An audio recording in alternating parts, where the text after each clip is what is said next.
السلام علیکم۔ سانحہ کربلا 10 محرم 61 ہجری کو موجودہ عراق میں کربلا کے مقام پر پیش آیا۔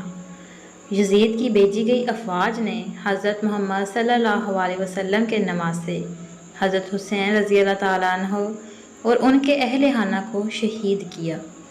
حضرت حسین رضی اللہ تعالیٰ عنہ کے ساتھ 72 ساتھی تھے، جن میں سے 18 اہل بیت کے اراکین تھے۔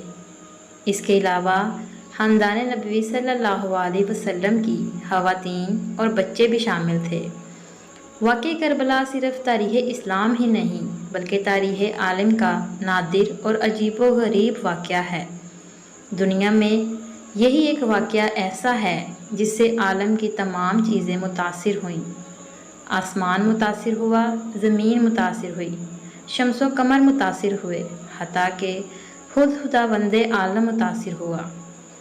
اس کا تاثر شفق کی سرخی ہے جو واقعہ کربلا کے بعد سے افق آسمانی پر ظاہر ہونے لگی۔ یہ وہ غم انگیز اور علم آفرین واقعہ ہے جس نے جاندار اور بے جان کو خون کے آنسو رلایا ہے۔ اس واقعے کا پس منظر رسول اور اولاد رسول کی دشمنی ہے۔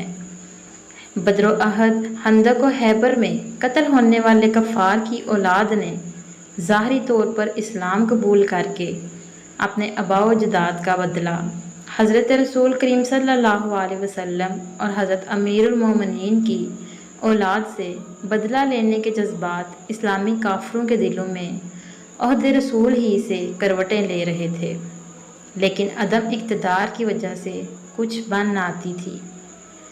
جب امیر المومنین برسر اقتدار آئے تو ان لوگوں کو مقابلے کا موقع ملا جو عنان حکومت کو دانتوں سے تھام کر جگہ پکڑ چکے تھے۔ بالآخر وہ وقت آیا کہ یزید ابن معاویہ خلیفہ بن گیا۔ حضرت علی رضی اللہ تعالیٰ عنہ، حضرت امام حسن رضی اللہ تعالیٰ عنہ شہید کیے جا چکے تھے۔ عہد یزید میں امام حسین رضی اللہ تعالیٰ عنہ سے بدلہ لینے کا موقع تھا۔ یزید نے خلافت منصوبہ پر قبضہ کرنے کے بعد امام حسین علیہ السلام کے قتل کا منصوبہ تیار کیا اور ایسے حالات پیدا کر دیے کہ حضرت امام حسین رضی اللہ تعالیٰ عنہ کربلا میں آ پہنچے۔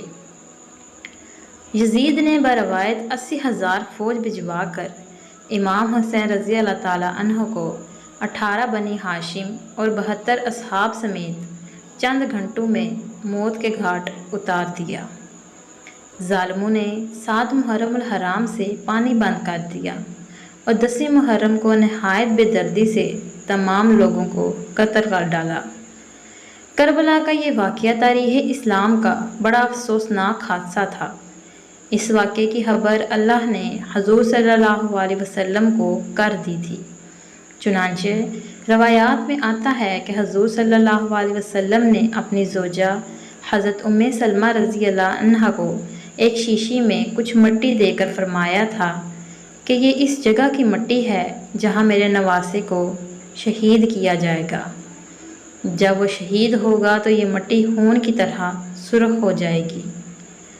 کربلا کے واقعے کے وقت حضرت ام سلمہ رضی اللہ عنہا زندہ تھیں اور جس وقت امام حسین علیہ السلام شہید ہوئے یہ مٹی خون کی طرح سرخ اور مایع ہو گئی تھی۔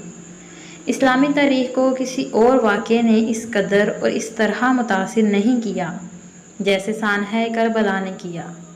نواسۂ رسول کو میدان کربلا میں بھوکا پیاسا رکھ کر جس بے دردی سے قتل کر کے ان کے جسم اور سر کی بے حرمتی کی گئی، اخلاقی لحاظ سے بھی تاریخ اسلام میں اولین اور بدترین مثال ہے۔ امام حسین کا یہ اثار اور قربانی تاریخ اسلام کا ایک ایسا درشندہ باب ہے۔